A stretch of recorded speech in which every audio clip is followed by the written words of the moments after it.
বাজারে মাছের যে দাম, সবজির যে দাম, কোনো কিছু কিনতে পারলাম না। এই যে খালি হাতে বাসায় যাচ্ছি। বাবা যে দলই ক্ষমতা আসুক না কেন, আমরা গরিব মানুষ জানি দুইটা ডাল ভাত খেয়ে বাঁচতে পারি, সেই ব্যবস্থা জানি করে।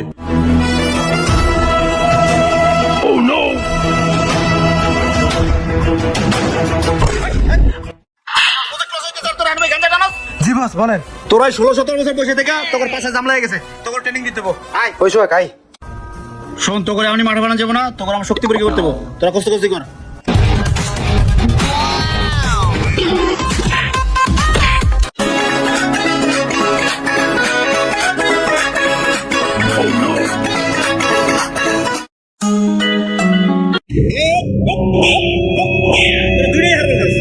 শোন, তোরা ভুলেও বিয়ে শাদী করিস না, তোর বউ কিন্তু আমার বলন লাগবো।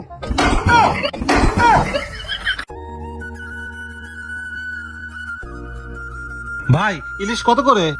3500 টাকা কেজি। 3500? হ্যাঁ, কি ভাই নেবেন না? না না ভাই, লাগবে না।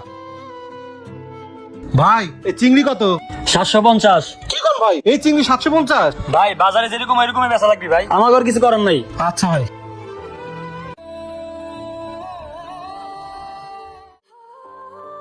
কাকা, হ্যাঁ বাবা, ডাব কত? ডাব 160 টাকা। কি কাও কাকা, এত ছোট একটা ডাব 160 টাকা? বাবার এটা ডাব তো 160 টাকায় আছে। আপনি মাছ বাজারে যাই দেখেন না, কাঁচা বাজারে যান, মুদির দোকানে যান, সব জিনিসের দাম বাড়তি। কোনো কিছু খাওয়ানোর উপায় আছে? তার কথা খারাপ কও নাই। তা চাচা তোমার মনটা খারাপ কে? কি হয়েছে? না বাবা, মন খারাপ হবে কে? আরে কি হয়েছে কও শুনি। কি আর হইব বাবা, বিচারটা দিব কার কাছে? এর আগে দোকান লাগাইতাম, এক দলে 200 টাকা করে দিতাম, এখন 250 টাকা করে দেই। টাকাটা নেয় কিটা? বাবা জাগো দেই হ্যাঁ কইতেছি না, আসে 4-5 জন দল ধরে আইসা কয় চান্দা দাও, না দিলে দোকান ভাঙচুর করে চলে যায়। তাহলে শোনেন পুরো ঘটনাটা। ওই টাকা চা। ওই চাচা টাকা দাও, 220 টাকা। কিসের টাকা বাবা? আরে তুমি বোঝো না, চান্দা দাও চান্দা, বুঝাই কমু। এই এই এই এই আমরা কি আগের দলের মতো এত খারাপ? আমরা ভদ্রলোক। হাদিয়া বল, হাদিয়া বল, হাদিয়া। আরে হাদিয়া, হাদিয়া দাও। কি বলতেছো কিছুই বুঝি না, চান্দা দাও হাদিয়ে দাও। ওই কি ফাটাকেস্টের নাম শুনে নাই? ভাই আরে কিছু নাম শুনে? শুনছো তো, আমিই তো ভাড়াকেষ্ট। শোনো, আগের দলের থেকে ডিসকাউন্ট দিয়ে দিছি। পোলাপানের একটা খরচ আছে না, দাও 220 টাকা। বাবা টাকা কেমনে দেবো, এখনো বনিবারটা কিছু করতে পারিনি। এত কথা বলো কেন? টাকা দাও, টাকা দাও, এতবার চাওলা কেন? হ্যাঁ আশা দিতেছি।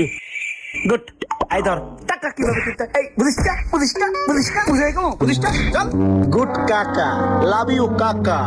থাকো আর তুই চাই রেছিস লিগা। চল হাট, আই চল।